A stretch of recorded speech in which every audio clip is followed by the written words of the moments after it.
مجھے اس کمرے کے اندر سے دو آوازیں سنائی دے رہی تھی، ایک مرد کی جو کہ بہت غصیلی آواز تھی اور ایک کسی لڑکی کی۔ مجھے اچانک مردانہ آواز سنائی دی کہ وہ آج پھر سے یہاں پر آیا تھا۔ لڑکی کی آواز آئی، کون آیا تھا؟ میں تو کسی کو بھی نہیں جانتی۔ لڑکی نے رو کر کہا۔ مردانہ آواز سے کہنے لگا وہ، جھوٹ مت بولو، میں نے صبح ہی اسے دروازے کے باہر کھڑے ہوئے دیکھا تھا، آخر کیا چکر ہے تیرا اس کے ساتھ؟ تبھی لڑکی کہتی ہے، میرا یقین کرو، میرا اس کے ساتھ کوئی چکر نہیں ہے، میں تو یہاں پر کسی کو بھی نہیں جانتی۔ اس مرتبہ مرد کی آواز ذرا تیز تھی، اس نے کہا، کمینی جھوٹ بولتی ہے۔ اور شاید وہ مرد لڑکی کو کسی چیز کے ساتھ مار بھی رہا تھا۔ لڑکی کے رونے کی آواز اب بہت ذرا تیز ہو چکی تھی۔ اب مجھ سے رہا نہیں گیا، میں باہر کھڑا کھڑا حیران پریشان ہو رہا تھا کہ اندر سے آواز آخر کس کی آ رہی ہے۔ اب مجھ سے رہا نہیں گیا تو میں نے دروازے کو اندر کی طرف دھکیل دیا تو وہ دروازہ تھوڑی سی چرچراہٹ کے ساتھ کھل گیا۔ اندر گیا تو اندر تو گھپ اندھیرا تھا اور وہ آوازیں بھی آنا بند ہو چکی تھی۔ میں نے جیسے ہی کمرے کی لائٹس آن کی تو کمرہ روشنی میں نہا گیا۔ یہ دیکھ کر میری حیرت کی انتہا نہ رہی کہ کمرہ تو بالکل خالی ہی تھا۔ تو پھر یہ آوازیں کہاں سے آ رہی تھی؟ میں نے کمرے کو پھر سے اسی طرح بند کیا اور واپس آ کر اپنے بستر پر آ کر لیٹ گیا۔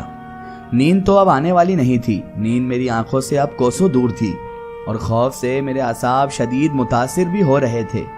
کافی دیر جاگنے کے بعد نہ جانے کب میری آنکھ لگ گئی اور میں دوبارہ نیند کی آغوش میں چلا گیا۔ صبح میری آنکھ تھوڑی دیر سے کھلی اور ویسے بھی آج اسکول کی چھٹی تھی، یعنی کہ آج اتوار سنڈے تھا، اسی لیے میں دیر تک لیٹا رہا۔ رات والا واقعہ مجھے کسی خواب کی طرح لگ رہا تھا۔ ایسا لگ ہی نہیں رہا تھا کہ وہ سب حقیقت میں ہوا، بلکہ مجھے ایسا لگ رہا تھا کہ میں کوئی خواب دیکھ کر ابھی صبح صبح اٹھا ہوں۔ میں نے ایک بار صبح اٹھ کر پھر جا کر اس کمرے کا جائزہ لیا جہاں سے مجھے آوازیں آ رہی تھی، تو کمرہ تو دھول سے اٹا ہوا تھا۔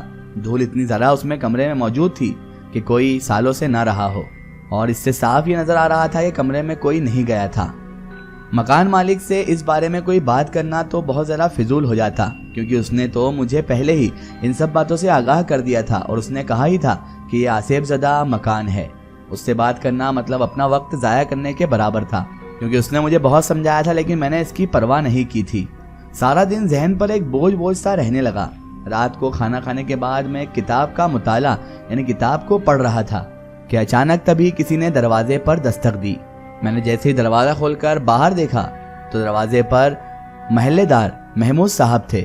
ان کا گھر ہمارے مکان سے 2-4 مکان چھوڑ کر ہی تھا، اور جن لوگوں کے سامنے میں نے مکان مالک کی شرطیں مانی تھی اور گواہی دی تھی ان میں محمود صاحب بھی شامل تھے۔ میرے باہر نکلتے ہی محمود صاحب پوچھنے لگے، کیوں میاں کیسے ہو؟ کوئی تکلیف تو نہیں ہے یہاں پر؟ کسی چیز کی کوئی ضرورت تو نہیں ہے آپ کو؟ میں نے انہیں جواب دیا، آپ سنائیں محمود صاحب، میں تو بالکل ٹھیک ہوں، اور آپ لوگوں کے ہوتے ہوئے مجھے یہاں کیسے تکلیف ہو سکتی ہے؟ محمود صاحب نے میرے چہرے کو بغور دیکھتے ہوئے کہا، تمہارے چہرے سے تو لگ رہا ہے کہ تم کچھ پریشان سے ہو۔ میں نے ان سے کہا، نہیں صاحب، ایسی کوئی بات نہیں ہے، بس وہ تو صبح سے سر میں تھوڑا سا درد ہے، اسی لیے آپ کو ایسا لگ رہا ہے۔ تبھی محمود صاحب بے باکی سے بولے، میری بات مانو تو چھوڑ دو اس مکان کو یار، اگر تم اس مکان میں ہی رہو گے تو تمہیں کبھی بھی سکون نہیں آئے گا، کوئی اور مکان ڈھونڈ لو تم جا کر، کیا رکھا کیا ہے اس مکان میں، تم اتنے ضد پر کیوں اڑے ہوئے ہو؟ تبھی میں نے انہیں جواب دیا، محمود صاحب اب بھلا میں اس مکان کو چھوڑ کر کہاں جاؤں؟ مکان کی تو بہت دور کی بات ہے، یہاں پر تو ایک کمرہ بھی کرائے پر ملنا بہت مشکل ہو چکا ہے، ایک کمرہ بھی دستیاب نہیں ہے، تو کون سا مکان ڈھونڈوں جا کر؟ مجبوراً میں تو یہاں پر رہ رہا ہوں، ورنہ آپ کی باتیں سن کر اب میرا دل بھی نہیں چاہتا کہ میں یہاں پر کچھ لمحات بھی رہوں۔ محمود صاحب کہنے لگے، نہیں میرا ایسا کوئی تمہیں ڈرانے کا مقصد نہیں ہے، میرا مطلب تو یہ تھا کہ تم کوشش جاری رکھنا، ضرور تمہیں کوئی مکان دستیاب ہو جائے گا، فی الحال تو تم اپنا گزارا یہیں پر کر لو جب تک کہ کوئی مکان دستیاب نہیں ہوتا ہے، اور اپنا تم خیال رکھنا، اور میں معافی چاہتا ہوں کہ میں نے تمہیں اتنی رات کو تکلیف دی۔ بھائی میں نے دن میں تمہیں دیکھا نہیں تھا، میں نے بہت گھر کی طرف دیکھا لیکن تم دکھائی نہیں دیے، اس لیے میں رات کو حال چال پوچھنے تمہارے گھر ہی چلا آیا کہ تم کیسے ہو، کیا کر رہے ہو۔ تبھی میں نے انہیں شکریہ ادا کرتے ہوئے کہا، یہ تو آپ کا بڑپن ہے محمود صاحب، ورنہ اس زمانے میں کون کس کا خیال رکھتا ہے اور کون کس کے حال چال پوچھنے جاتا ہے۔ نہیں ایسی کوئی بات نہیں، یہ تو میرا فرض بنتا ہے، انہوں نے قدرے شرماتے ہوئے کہا۔ تبھی محمود صاحب کہنے لگے، اچھا ٹھیک ہے، اب میں چلتا ہوں، زندگی رہی تو کل پھر ملاقات ہوگی۔ محمود صاحب کے رخصتی ہونے کے بعد میں جب اندر آیا تو مکان کی ویرانگی میری منتظر تھی۔ میں اپنے کمرے میں آیا، بستر پر لیٹ کر میں نے اپنی کتاب کو دوبارہ کھولا۔ میں کتاب کا مطالعہ کرنے یعنی کتاب کو پڑھنے میں اتنا زیادہ مگن تھا کہ مجھے وقت کا ذرا سا بھی خیال نہ رہا۔ جیسے ہی میں نے تھوڑی دیر بعد گھڑی پر نگاہ ماری تو دیکھا کہ رات کے 12 بج رہے تھے۔ صبح مجھے اسکول بھی جانا تھا، اس لیے میں نے کتاب کو سرہانے رکھا اور پھر نیند کی کوشش کرنے لگا، یعنی سونے کی۔ ابھی 2-3 منٹ ہی مجھے خالی ہو کر گزرے تھے کہ اچانک مجھے کل والی نسوانی آواز پھر سے سنائی دینے لگی۔ آواز سنتے ہی خوف کی لہر میرے جسم میں سراحیت کر گئی۔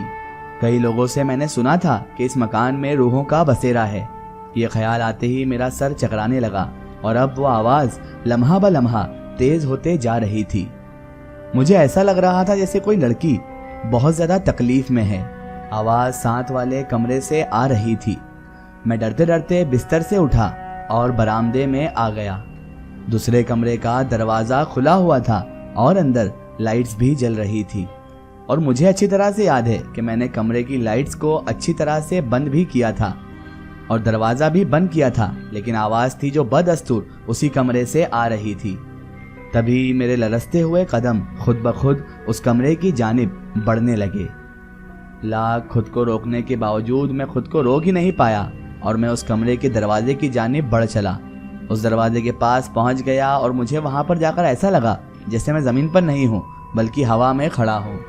ایک انجانی سی قوت نے مجھے اس دروازے کے سامنے آ کھڑا کیا تھا۔ دروازے میں 2 چارپائیاں بچھی ہوئی تھی اور کمرہ جو تھا وہ اچھی طرح سے صاف ستھرا تھا، جبکہ مجھے اچھے سے دھیان تھا کہ میں نے کمرے کی صفائی کی ہی نہیں تھی یالے، اور صبح تک یہ کمرہ دھول اور مٹی سے بھرا ہوا تھا۔ اچانک میری نظر ایک لڑکی پر پڑی جو اس کمرے کی دائیں جانب دیوار سے ٹیک لگائے بیٹھی رو رہی تھی۔ اس نے ہلکے گلابی رنگ کا لباس سوٹ پہن رکھا تھا۔ اسی لمحے اچانک مجھے ایسا لگا جیسے ساری دنیا بہت تیزی سے گھوم رہی ہے۔ میرے لیے اب وہاں کھڑا رہنا مشکل ہو گیا۔ میری آنکھوں کے سامنے اچانک سے اندھیرا چھانے لگا، اور آخری بات مجھے یہ یاد ہے کہ میں زمین پر گرا تھا، اور اس کے بعد مجھے کچھ بھی یاد نہیں رہا۔ جب مجھے ہوش آیا تو صبح ہو چکی تھی، اور میں نے جب خود کو بستر پر پایا تو میری تو حیرت کی بالکل بھی انتہا ہی نہ رہی۔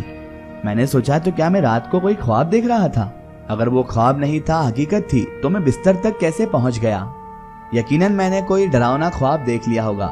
اس کے بعد میں نے اٹھ کر غسل خانے جا کر ٹھنڈے پانی سے غسل کیا تو اچانک میرے سر سے بوجھ کچھ ہلکا ہوا۔ ناشتہ کرا اور اس کے بعد میں اپنے اسکول کی طرف روانہ ہو گیا جہاں میں ٹیچر تھا۔ سارا دن میرے دماغ میں وہی کے وہی خواب کا تذکرہ چلتا رہا اور میری آنکھوں کے گرد وہ پورا خواب گھومتا رہا۔ میرا ذہن اس بات کو تسلیم ہی نہیں کر رہا تھا، میرا دماغ یہ مان ہی نہیں رہا تھا کہ وہ کوئی خواب تھا اور میں نے کوئی خواب دیکھا تھا۔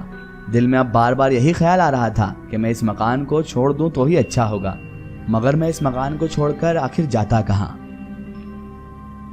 اس کا ایک سٹوری ہم دیکھیں گے اس کے اگلے پارٹ میں۔